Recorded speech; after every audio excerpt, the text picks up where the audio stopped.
We've all been there, right? That pre-cruise travel day. It's supposed to be the exciting kickoff, but it almost always turns into a mad dash to the port. But what if I told you there's a way to completely flip that? To turn what's usually a day of stress into the real first day of your vacation? Well, today we're going to break down exactly how to do that and plan the perfect pre-cruise day in Los Angeles. You know this scene. You're trying to wrangle all your luggage, you're constantly checking the time, you're probably stuck in traffic, and that little panic button in your brain is going off, thinking, are we actually going to make it? It's that classic cruise day chaos, and let's be honest, it is the absolute worst way to start a vacation. So, what's the magic trick to avoid all that drama? It's ridiculously simple. Just arrive one day early. That's it. This one little tweak to your plan completely changes the game. It takes your travel day from a stressful sprint to the official, relaxed start of your vacation.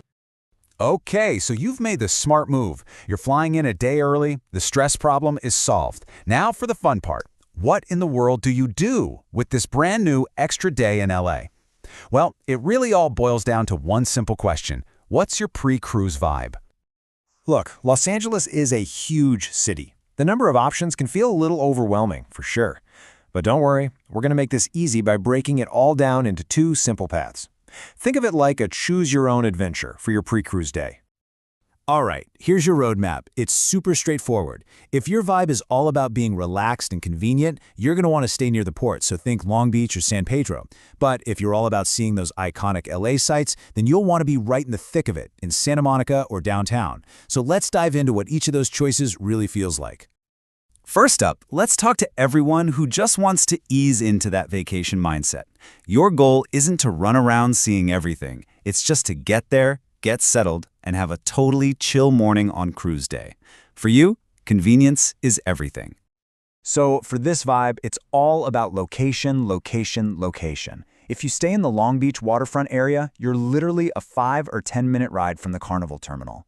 Sailing on Royal Caribbean or Princess, you just can't get any closer than San Pedro.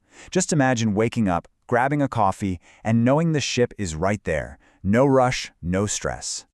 And you know the best part? You can have an amazing evening without even thinking about LA's infamous traffic. You can just take a nice walk through the Long Beach waterfront village, grab dinner at a great spot, and soak up the atmosphere. Or, and this is a really cool idea, go tour the historic Queen Mary. It's this gorgeous vintage ship that's now a hotel. Talk about the perfect way to get in the mood for your cruise. Okay, but what if relaxing isn't really your thing?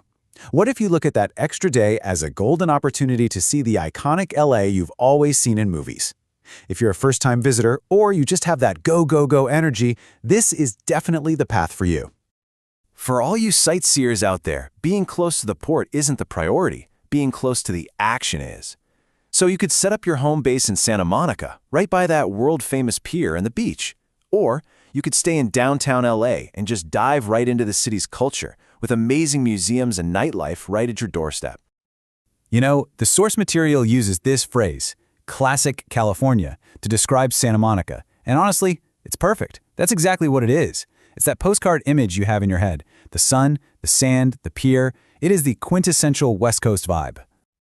So, how do you pack in the ultimate LA experience? Well, you could start with an evening stroll and dinner on the Santa Monica Pier. The sunsets are incredible. From there, a half-day trip to Hollywood to see the Walk of Fame and the Chinese Theater is totally doable. And here's my favorite tip from the source. Go to the Griffith Observatory. It is completely free, and you get the absolute best views of the LA skyline, especially around sunset. It's just wow. Okay, so whether you're team relaxed or team sightseer, you've got one thing in common. You have to actually get around LA. So let's talk logistics, because this is the final piece of the puzzle for a truly stress-free day. When it comes to getting around, let's make this really simple. A rideshare like Uber or Lyft is going to be your best friend. They're just the easiest way to get around the city and to the port. A lot of the hotels near the port also have their own shuttles, so definitely check that out. The one thing you should avoid: driving yourself. Seriously, LA traffic is no joke, and trying to navigate it on cruise day is just asking for stress. So let's put this all together. Here is your simple 4-step plan. Number 1, choose your vibe. Are you feeling relaxed or are you a sightseer? 2, pick your home base, the neighborhood that fits that vibe. 3, select just one main activity. Don't try to overdo it. And 4, arrange your ride to the port ahead of time. That's it. That's the formula for a perfect start to your trip. At the end of the day, arriving a day early is about so much more than just avoiding traffic. It's a choice.